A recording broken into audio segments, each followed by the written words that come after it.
Hi guys, कैसे हैं आप सब। आप सभी का फिर से स्वागत है मेरे यूट्यूब चैनल पे। आज का टॉपिक एंटी डायबिटिक्स है गाइस।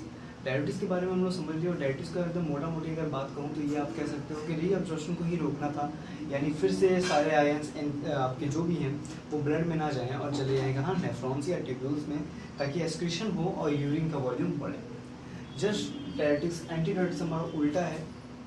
जी हाँ, ये यूरिन की वॉल्यूम को कम करेगा।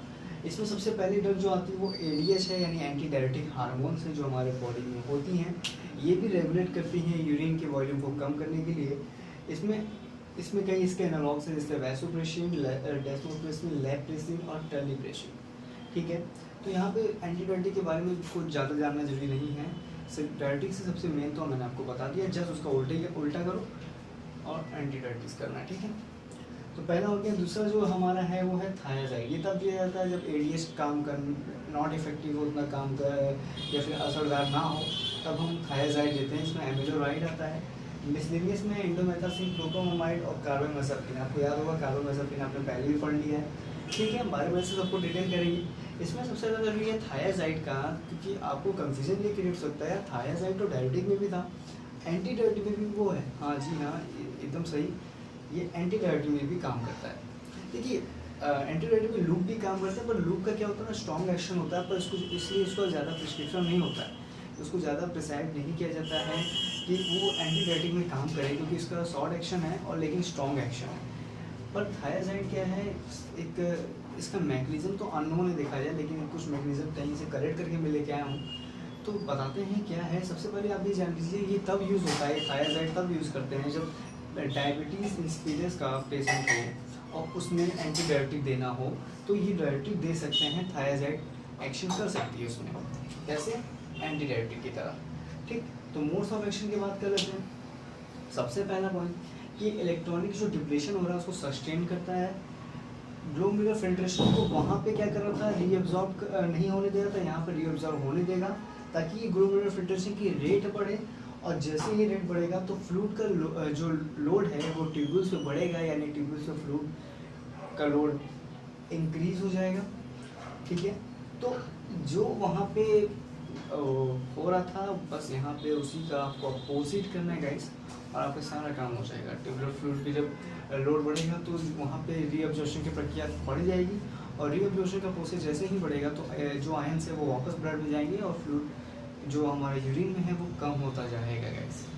बस यही बात ही कहना जा रहा है। यहाँ पे ये बोला जा रहा था। आपको एक पॉइंट और याद आ रहा होगा, अभी ऑस्मोटिक पढ़ाया था, ऑस्मोटिक डायबिटीज़ पढ़ाया था, उसमें मैंने बताया था कि इंक्रीज़ करना है प्लाज्मा ऑस्मोलैरिटी, वो यहाँ पे देखिए डिक्रीज़ है ना, और यही डिक्रीज़ एंटी डायबिटिक एक्शन देता है।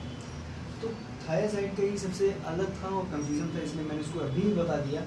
बाकी क्या सबको धीरे धीरे करके बताते हैं। ठीक है, तो गाइस इतना ही काफ़ी है। मोड्स ऑफ एक्शन फिर से रिपीट कर देता हूँ। बस इस ग्लोमेरुलर फिल्ट्रेशन को बढ़ाना है और उसके रीअब्जॉर्प्शन को बढ़ा देना है।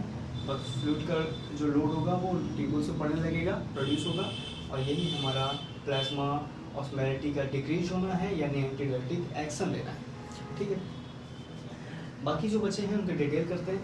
ठीक है, so guys anti diabetic hormones की बातें कर रहे थे। एंटी डायबिटिक हार्मोन्स में थायाजाइड कंप्लीट हो चुका है, तो मैं इसको रफ कर सकता हूँ। ठीक है, थोड़ी जगह बन जाएगी और कुछ नहीं। एंटी डायबिटिक हार्मोन्स जो होता है इसमें वैसोप्रेसिन वगैरह है। ठीक है, तो इसके रिसेप्टर जान लेते हैं पहले। तो रिसेप्टर्स क्या क्या होते हैं, इसके रिसेप्टर होते हैं एक V1 और एक V2। ठीक है, V1 में भी दो आते हैं, V1A और V1B। V1 की बात कर लेते हैं तो फास्फोलाइपेज जो एंजाइम होता है, इसके कारण से AP3 और डैक पाथवे की इंक्रीजिंग होती है, जिससे CMP भी बढ़ता है। लेकिन अभी बाद में देखते हैं। तो AP3 और डैक पाथवे को जैसे इंक्रीज करता है तो कैल्शियम रिलीज होने लगते हैं, जो वैसोकंस्ट्रिक्शन, विस्कस स्मूथ मसल का कॉन्ट्रैक्शन और ग्लाइकोजिनोलाइसिस कराते हैं। साथ ही साथ प्लेटलेट एग्रीगेशन एंड एडिनोकॉर्टिकोट्रोपिक हार्मोन का रिलीज भी ये कराते हैं। बस ये कुछ पॉइंट्स हैं जिसको आपको ऐसे ही रिमेंबर कर लेना है। ठीक, इसमें V1A है रिसेप्टर, जिसमें वास्कुलर स्मूथ मसल, प्लेटलेट्स और लीवर में ये पाए जाते हैं। V1B है एंटीरियर पिट्यूटरी में। ठीक, और V2 की बात करें तो CD सेल्स जो किडनी में होती है वहाँ होते हैं। ये भी क्या करते हैं, जैसे मैंने बताया, कैम की प्रोडक्शन करते हैं और H2 की जो परमेबिलिटी है उसको रेगुलेट करते हैं, यानी जाने देते हैं। और फंक्शन की बात करें तो ADH सिक्रेशन भी करते हैं। दोनों का फंक्शन एडीएस सिक्रेशन ही होता है बेसिकली। अब बस एडीएस के मैकेनिज्म ऑफ एक्शन देखते हैं, ठीक है। जी हाँ गाइस, तो काफ़ी बड़े बड़े टॉपिक्स आने वाले हैं, लेकिन बहुत आसानी तरीके से ख़त्म होंगे। एडीएस का सबसे पहला मैकेनिज्म ऑफ एक्शन में जैसे कि हमने V2 और V1 के करके रिसेप्टर बताए थे, तो हर रिसेप्टर का एक मैकेनिज्म ऑफ एक्शन होगा, उसको भी देख लेते हैं। V1 रिसेप्टर पे अगर एडीएस ड्रग बाइंड करती है, एडीएस या हार्मोन्स बाइंड करता है, तो होता क्या है कि एगोनिस्ट एक्शन होता है V1 रिसेप्टर पर। मतलब V1 रिसेप्टर स्टिमुलेट होंगे गाइस, और स्टिमुलेट होने पे क्या होंगे बताओ। V1 रिसेप्टर क्या कर रहा था, एडीएस का सिक्रेशन कर रहा था, हाँ या नहीं, तो हाँ, तो वहाँ पे सिक्रेशन V1 रिसेप्टर के कारण होगा, क्योंकि एगोनिस्ट एक्शन है, एंटागोनिस्ट नहीं, एगोनिस्ट एक्शन है, जिससे कारण से एडीएस सिक्रेशन होगा। बस देखो फ्लो चार्ट में लिखता है, उसको पढ़ूंगा आपको याद हो जाएगा, क्योंकि इससे ज़्यादा कुछ है नहीं। एडीएस का सिक्रेशन बढ़ेगा, जिससे कॉन्स्ट्रिक्ट हो जाएगा वैसा रेक्टा जो हमारे किडनी में लोकेटेड जगह है, जिससे क्या होगा, डिमिनिश हो जाएगा ब्लड फ्लो, और इनर मेडुला का, इनर मेडुला तक जो हमारा ब्लड फ्लो है, जो इनर मेडुला तक जा रहा था, वो डिमिनिश हो जाएगा, जिससे यूरिन फॉर्मेशन होगा ही नहीं। देखो गाइस, सिंपल सी बात है ना, आपको क्या करना है कि किसी तरह से जो आपके नेफ्रॉन्स है वहाँ के लोकेटेड जगहों पे आपको यूरिन का या फिर ब्लड फ्लो का थोड़ा सा कम रेशियो कर देना है, जिससे यूरिन फॉर्मेशन होना ही नहीं है। तो यूरिन फॉर्मेशन अब नहीं होगा। कुछ और लोकेशन पे ये कैसे काम करता है, जैसे अगर ये ब्लड वेसल्स पे काम करे, तो वहाँ की वेसल्स को क्या करेगा, कॉन्स्ट्रिक्ट कर देगा, जहाँ से आपको पता है कि अगर पानी की पाइप को आगे से पकड़ें तो ब्लड प्रेशर बढ़ता है, यानी पानी का प्रेशर बढ़ता है तो ब्लड प्रेशर यहाँ बढ़ेगा, क्योंकि कॉन्स्ट्रिक्ट कर रहा है। ओके गाइस, स्मूथ मसल की बात करें तो वो भी कॉन्स्ट्रिक्ट होता है, यूट्रस की बात करें तो वो भी कॉन्स्ट्रिक्ट होता है, गट की बात करें तो यहाँ पे जो हमारा क्रमानुकुंचन यानी इंग्लिश में कोपेस्टेलाइसिस जो प्रोसेस है उसको बढ़ा देता है, और एक्सपल्सन ऑफ गैसेस हो सकता है जो आपकी फॉल्ट के रूप में बाहर आती है, ठीक है। सीएनएस की बात करें तो एडीएच पीबी को क्रॉस नहीं कर पाता, यानी ब्लड ब्रेन बैरियर को क्रॉस नहीं कर पाता। This is markable point guys, ADH can't cross the blood brain barrier. Liver की बात करें तो वहाँ पे ग्लाइकोजेनेसिस हो सकता है, ठीक। V2 रिसेप्टर पे पढ़े थे, उसका भी देख लेते हैं। देखो आपको याद होगा CD सेल में पाया जाता था, वाटर परमिबिलिटी करके रेगुलेट कर रहा था, और साथ ही साथ क्या कर रहा था, तो हमारे यूरिन फॉर्मेशन को प्रिवेंट कर रहा था। वही चीज़ बस थोड़ा सा बढ़ा के लिख दिया हूँ। वैसोलेटर साइट जो CD सेल की होती है उन पर बाइंड करता है, कैम की प्रोडक्शन को फॉर्मेशन करता है, और वाटर की परमिबिलिटी इंक्रीज जाती है CD सेल्स में, ताकि यूरिन का फॉर्मेशन हो जाए। वाटर परमिबिलिटी का मतलब क्या है गाइस, कि reabsorption of water into the blood ना, सिंपल। तो एडीएस का ये खत्म हो गया। अब बस दो लाइन में बताऊंगा, ज़्यादा इसमें घुसने की जरूरत नहीं है। वैसोप्रेसिन, डेसोप्रेसिन, लेसोप्रेसिन, टेलिप्रेसिन, ट्रिप्सिन मैंने बोला था ना गलती से कुछ याद भी आ गया, उसको भी देख लेते हैं। फार्माकोकाइनेटिक देखो गाइस, इसका फार्माकोकाइनेटिक में सिर्फ एक पॉइंट बहुत इंपॉर्टेंट है कि ओरली तो ये इनएक्टिव होता है। क्यों ऐसा होता है कि ओरली इनएक्टिव होता है, क्योंकि ये ट्रिप्सिन हमारा जो एंजाइम है उनके कारण डिग्रेड हो जाता है या डिस्ट्रॉय हो जाता है। तो बस हमारा एडीएस के अब कुछ पॉइंट देख लेंगे बस, ठीक है। गाइस एडीएच का कुछ पॉइंट्स, जैसे वैसोप्रेशन के बारे में मैंने बता ही दिया। डेस्मोप्रेसिन, लेसोप्रेसिन और टेलिप्रेसिन की दो लाइंस। सबसे पहले डेस्मोप्रेसिन को देख लेते हैं। सिंथेटिक पेप्टाइड है और V2 के लिए एगोनिस्ट है, V2 रिसेप्टर पर बाइंड करता है और उस पर बाइंड करके एडीएच की सिक्रेशन को इंक्रीज करता है। वैसोकॉन्स्ट्रिक्टर इसकी नेग्लिजिबल है, यानी वैसोकॉन्स्ट्रिक्शन नहीं है इसका एक्टिविटी। ड्यूरेशन ऑफ एक्शन 8 से 12 घंटा है, और अगर बात की जाए कंपेटिशन टू वैसोप्रेसिन तो इसके लिए 12 गुना ज़्यादा मोर पोटेंट होता है। लिब्रेशन की बात करें तो ड्यूरेशन ऑफ एक्शन 4 से 6 घंटा। ड्यूरेशन ऑफ एक्शन देखो इंपॉर्टेंट तो नहीं है, पर था, मैंने बता दिया उससे। लेस पोटेंट है वैसोप्रेसिन से। टेलिप्रेसिन की बात करें तो सिंथेटिक प्रोडक्ट है, बस इतना ही काफ़ी है, इतनी पॉइंट काफ़ी है। एडीआर की बात कर रहे हैं तो बस पढ़ लो। Epistaxis, ulceration, abdominal cramps, uterine contraction, hyponatraemia. Uterine contraction यानी फीमेल्स, आप में तो नहीं होता ना, लड़कों में। यूट्रस कंट्राइंडिकेशन, ठीक है, ये फीमेल की बात हो रही है, यूट्रस कॉन्ट्रैक्शन है, ठीक है। फीमेल का कंट्राइंडिकेशन में सबसे पहले ischaemic disease, chronic nephritis, hypertension, urticaria, बस, ठीक है। सो एडीएच हमारा पूरा खत्म हो गया है, मीडियम एफिकेसी वाला थायराइड भी खत्म हो गया है। तो अब आखिरी बचा है मिसलेनियस को, उसके बाद यूज़ और कंट्राइंडिकेशन फिर से देख लेंगे, ठीक। सो गाइस एंटीबायोटिक में आखिरी मिसलेनियस बचा था। हमारा थायराइड कंप्लीट हो चुका है, हमारा सब कंप्लीट हो चुका है। थायराइड का एक पॉइंट बचा था गाइस, तो मैं इसमें इसलिए इसको बता रहा हूँ क्योंकि ये काफ़ी उससे मिलता जुलता है, तो आपको याद करने में आसानी पड़ेगी। मिसलेनियस में एंडोमेथासिन को अगर देखा जाए तो उसमें इतना जानो कि प्रोस्टाग्लैंडिन की सिंथेसिस को रेनल हमारे रेनल किडनीज में जो होता है उसको डिक्रीज कर देता है, हमारे प्रोस्टाग्लैंडिन सिंथेसिस नहीं होने देता है और पॉलीयूरिया इससे कम हो जाता है। ठीक है, बात करें क्लोप्रोमाइड की तो लॉन्ग एक्टिंग है और इसका यूज़ देखा जाए तो नेफ्रोजेनिक है। अब याद रखना स्टार्ट करना, क्लोप्रोमाइड का नेफ्रोजेनिक में यूज़, कार्बामेज़ेपिन का भी नेफ्रोजेनिक में यूज़ है, साथ ही साथ पेशेंट विद पिट्यूटरी डीआई। और इसका अगर मोड्स ऑफ एक्शन देखा जाए तो वही सिंपल है जो सिमिलर है जो क्लोप्रोमाइड से है। जैसे देखिए इसका मोड्स ऑफ एक्शन सैनिटाइज करना है, सॉरी सैनिटाइज ज़्यादा चल रहा है ना इसलिए सेंसिटाइज करना है किडनी सेल फॉर एडीएच को, और उसी तरह से कार्बामेज़ेपिन भी यही मोड्स ऑफ एक्शन करता है, यानी सेंसिटाइज कर देता है हमारे एडीएच को। ठीक है, किडनी सेल्स फॉर एडीएच को, यानी एडीएच का सिक्रेशन को निकालने के लिए प्रमोट करना, सिंपली भाषा में कहा जा सकता है। तो कौन कौन कर सकता है, क्लोप्रोमाइड और कार्बामेज़ेपिन को इतना याद रखना काफ़ी है। ज़्यादातर ये कोशिश करता है सीडी सेल्स में।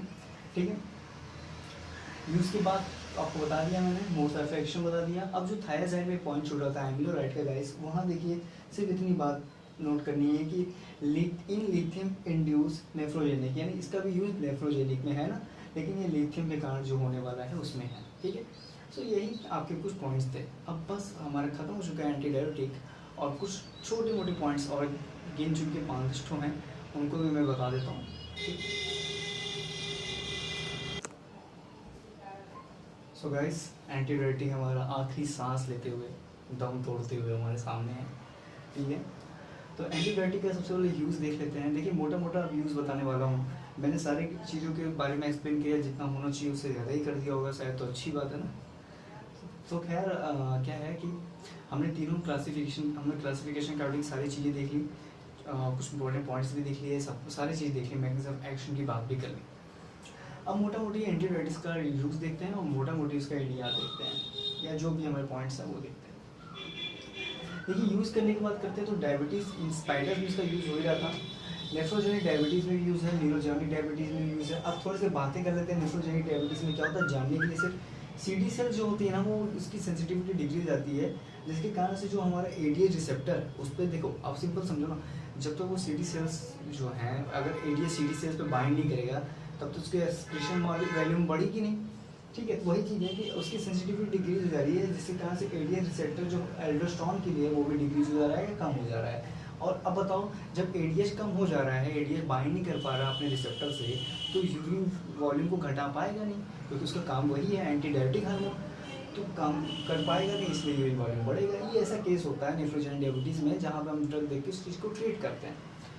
ठीक है, और न्यूरोजेनिक डायबिटीज़ में क्या होता है कि हमारे जो पिट्यूटरी ग्लैंड से जो एडीएच निकलता है, जो हमारे ब्रेन से पिट्यूटरी ग्लैंड होता है, उसमें से जो एडीएच निकलता है उसको डैमेज करता है, ख़राब करता है। ठीक है, ताकि जो सेल्स जो सिक्रेट कर रही हैं एडीएच को, वो कर ही ना पाए, यानी डैमेज हो जाएगा तो कहाँ कर पाएगा यार, जब उसकी वो मर जाएगा तो कहाँ। ठीक है, अब यूज़ की बात देख लेते हैं। देखो जो बच्चे ज़्यादातर होते हैं ना कि छोटे बच्चे जो पेशाब करते हैं, चिल्ड्रन जो बेड पे उनकी एक वो हो जाती है, एक तरीके से मतलब हर बार टॉयलेट करते हैं, वेट कर देते हैं, बेड वेटिंग हो जाती है, उसमें भी इसका यूज़ हो सकता है। नॉक्टेरियम में इसका यूज़ हो सकता है, रीनल कॉन्सेंट्रेशन टेस्टिंग में इसका यूज़ हो सकता है। हीमो, अब ये सबसे इम्पॉर्टेंट पॉइंट है, जैसे सबसे इम्पॉर्टेंट पॉइंट, हीमोफीलिया में भी इसका यूज़ होता है, ताकि जो हमारा 7 नंबर का जो क्लॉटिंग फैक्टर है उसको, उसकी सिंथेसिस को बढ़ाया जाएगा। इस सबसे इम्पॉर्टेंट फैक्ट चीज़ बता रहा हूँ मैं, एंटीडायबिटिक का सबसे इम्पॉर्टेंट चीज़ क्या है कि इसका यूज़ हेमोफीलिया में है, ताकि 7 फैक्टर नंबर को बढ़ाया जा सके, उसकी सिंथेसिस बढ़ाया जा सके। ठीक है, और आपने कोगुलेशन मुझसे पढ़ाई होगा तो आपको आराम से सारे बेसिक्स क्लियर होगा। तो जो मेरा मेन मोटिव था गाइस, वो अब ख़त्म हो चुका है। तो आपके आखिरी 2 मिनट लूँगा मैं, और इस 2 मिनट में कुछ नहीं पढ़ाऊँगा। ठीक है, इस 2 मिनट में मैं बात करने वाला हूँ, ठीक है, उन चीज़ों की जो हम लोग के फॉर्मेट के अकॉर्डिंग थी। सबसे पहली चीज़ हमने क्या क्या ख़त्म कर दिया, इसकी बात समझ लेते हैं। देखिए हमने स्टार्ट किया था HAP पार्ट से, जहाँ हमने फिजियोलॉजी पढ़ा था, हार्ट के बारे में, हार्ट की हर एक बेसिक इंट्रोडक्शन के बारे में पढ़ा था। ठीक है, फिर हम पैथो में गए, और बिना बताए पैथो को कि ये पैथो है, या बताया भी होंगे तो उससे कोई वैल्यू नहीं करता, बस मैंने आपको डिसीज़ बताने की कोशिश की और आपको डिसीज़ बताया। फिर उसकी बीमारी बताने के बाद हम नेक्स्ट टॉपिक पे गए और नेक्स्ट टॉपिक हमारा कवर हुआ फार्माकोलॉजी, जहाँ हमने CHF देखा, एंजाइना देखा, एल्कीमिया देखा गाइस, साथ ही साथ हमने हाइपरटेंशन देखा, एंड देन हमने शॉक देखा, जस्ट उसके बाद coagulant, anti coagulant, fibrinolytics, anti fibrinolytics, platelets, anti platelets drugs, ठीक है, और फिर डायबिटीज, एंटी डायबिटीज। देखो कितने टॉपिक हमारे कवर हो चुके हैं ना। सो आपको सारे वीडियोस मेरी लिस्ट पे मिल जाएंगे, आप सभी वीडियोस को देखो और समझो। देखो कहीं आपको जाने की जरूरत नहीं है, बस आपको एक ही काम ये करना है कि आपको MCQ सॉल्व करना है ताकि आपके कॉन्सेप्ट और अच्छे से क्लियर हो जाए। बाकी की सारी डिटेल मैं आपको यहाँ बता दिया हूँ। और गाइस देखो आप कहीं ना जाके ये मत सोचो कि यार कुछ पॉइंट छूट गए हैं तो उसका क्या वो आ गया नया पॉइंट्स आ गया, यार ये तो पता है नहीं गया। देखो इसमें क्या होता है ना गाइस कि आपको ये लगेगा, लालच आ जाएगी कि आप उस पॉइंट्स को भी कैच करें, उससे आपका टाइम ख़राब होगा, आपका टाइम ख़राब होगा। ऐसा नहीं है, क्योंकि आप देखो इतना याद नहीं कर पाओगे, ठीक है। अब किसी का, अब मान लो कि किसी के एक चीज़ के मैं सच बता रहा हूँ आपको, किसी का एडीआर मैंने बताया और कुछ इंपॉर्टेंट एडीआर मेरे से छूट गया, ठीक है। मेरे से क्या किसी भी छूट सकता है, अगर वो एडीआर छूट गया और वो एडीआर आपके सामने आ गया एक MCQ से के रूप में, तो कहोगे यार एडीआर तो यहाँ था ही नहीं।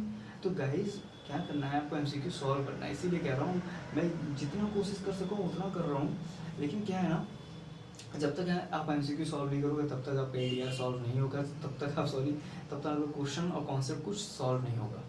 तो बस आप यहाँ पे नॉलेज लो, कॉन्सेप्ट क्लियर करो और जाके MCQ सॉल्व करो, इससे ज़्यादा मेहनत करना ही नहीं है, ठीक है। सो एंटीडायरेटिक खत्म हो गया है। अब जल्दी से जल्दी मैं स्टार्ट करने वाला हूँ ब्रेन के बारे में। हमारा सीरियस ख़त्म हो गया है, पूरा सीरियस मैंने ख़त्म कर दिया, ब्लड का हर एक चीज़ बता दिया हूँ। जो पॉइंट छूटे होंगे आप मुझे कमेंट बताना, मैं उसको भी कवर कर दूँगा। पर फिलहाल मैं अब टाइम वेस्ट ना करते हुए ब्रेन स्टार्ट करता हूँ, ठीक है। तो सबसे कॉम्प्लेक्स सिस्टम और सबसे अच्छी तरीके से समझेंगे।